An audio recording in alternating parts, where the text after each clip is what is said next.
Procedure: Ruptured Sinus of Valsalva device. Closure: RFA cannulated with 6F sheath, RFV cannulated with 6F sheath, LFA cannulated with 6F sheath. Heparin Inj, 100 unit per kilogram stat IV.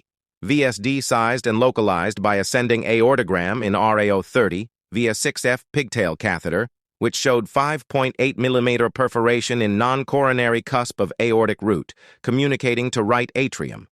Perforation in non-coronary cusp of aortic root crossed with exchange-length Terumu glide wire, which was snared in SVC and brought out to RFV. NF delivery system used to occlude perforation in non-coronary cusp of aortic root with the help of 0810 Occlutech duct occluder. Post-device closure of perforation in non-coronary cusp of aortic root angiogram showed no flow across the device. Results: optimal device closure of perforation in non-coronary cusp of aortic root.